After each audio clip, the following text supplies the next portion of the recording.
Hi, I'm Tom Judd, one of the co-founders of Animade. I'm James Chambers. I'm also one of the co-founders of Animade. We've been running for about 6 years now, and we are an animation studio based in London. It's been very organic. I mean, when we first started out, it was just two guys in a room, really. And we were both sort of freelancing. Tom was doing some more illustrated, animated work, and I was doing more sort of traditional digital work. And we always knew that we were sort of interested in the space in between those things, but there was never sort of a clear trajectory in mind to what we are today. Yeah, I mean, at points during that first year when it was literally James and myself, having gone from freelancing to setting up a limited company, we were kind of pushing that work through the company, but I mean, there were times when we talked about maintaining that size, literally two of us, and not really attempting to go any further. I think it was quite scary, I guess, and I think then slowly but surely and very organically it started to start rolling. That was kind of a culmination of many years of refinement. I think it wasn't so much we've suddenly made a pivot from being one thing to another. At the same time, the previous brand identity that we had been done sort of 3 or 4 years ago and didn't really kind of reflect who we were visually as much as anything, so we wanted to bring that up to date. And it was also kind of a bit of a pivotal time for us as a studio in terms of the output that we were making and what we felt we were best at, so it felt like a really good time to kind of take that on. It gave us a very, very good opportunity to really define things for ourselves. And I think that sort of the overarching message that we wanted to convey, that was we believed in characterful creativity across sort of any medium, be it animated, digital, or anything in between. It spans a lot of things because we work with clients as a kind of animation technician to some degree, where they come with illustrations and a storyboard, a full kind of scripted narrative, and we will take their designs and make them move to their kind of desire.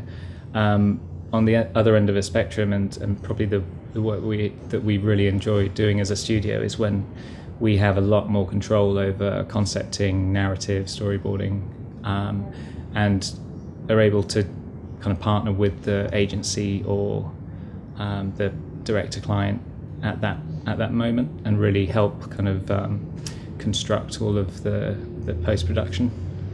So, I mean, and like I say, the jobs that we do span all of that. It's being strict with yourself about delegating what you can to others, making sure that you do block out time for yourself in that sort of area. If you need to do creative work, making sure you schedule it in, really, although it's a little bit more formal. It does need to happen if your demands on your time are coming from lots of different angles.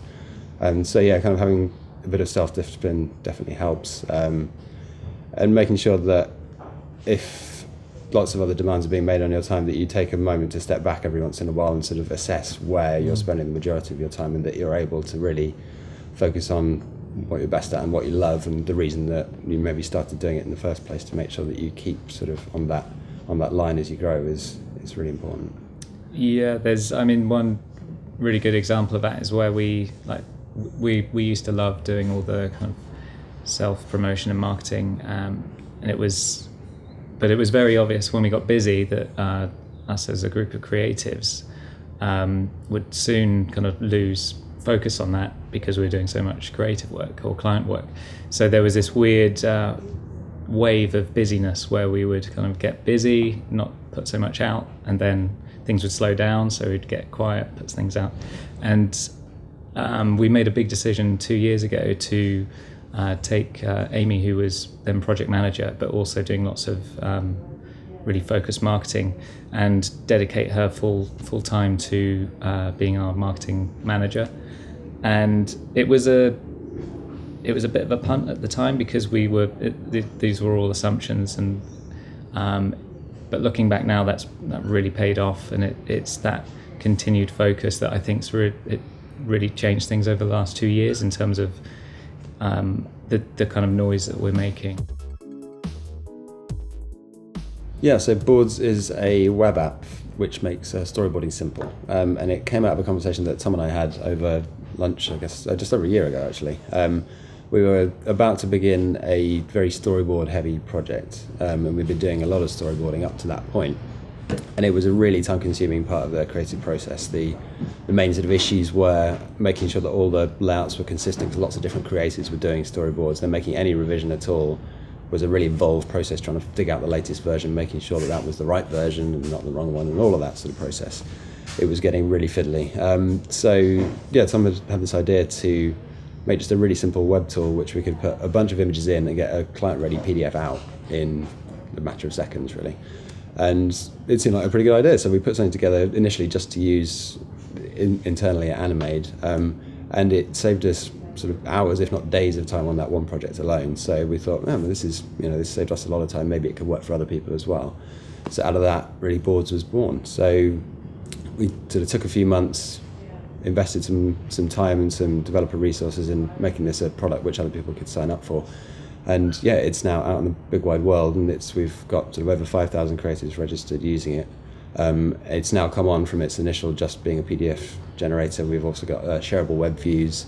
We're working really hard to build in support for Teams, which are going to be releasing very soon, and also an in-app drawing tool, which we're really excited about as well. So it's really grown from something which was so specific to a problem that we had into something which is helping the creative community at large, which is just an amazing thing to have done, and it's something we're really proud of and really excited about going forward. We've been big believers in a good work-life balance since we started. Even when it was just Tom and I, we made sure to set hours and stick to them as much as we possibly could. And in the 5-6 years since we've been running, we've only very occasionally done overtime, and even when we have, it's always paid and people are compensated for that. And we think that having that split and making sure that it's understood that you're not expected to work 18 hours a day is a really valuable thing, and we genuinely believe it adds to the quality of the creative work that we produce. Certainly getting work out there as much as you possibly can, making as much noise as you can, is really was certainly our only new business strategy for quite a long time, so I would recommend doing that. We tried some cold calling, but it didn't really pan work. out. Didn't have the balls for it. So, stuck in that one. I'd say sort of trying to focus in as much as you can on an area in which you feel you do better than anybody else is of value. I think maybe sort of 5-10 years ago, as Tom said, in the sort of infancy of the internet from a creator's perspective, there were far fewer people putting work out, and by extension far fewer people putting good work out, whereas now there's so much great work on the internet just absolutely everywhere. So finding a niche which really makes you and which clients would come to you for is a really valuable thing.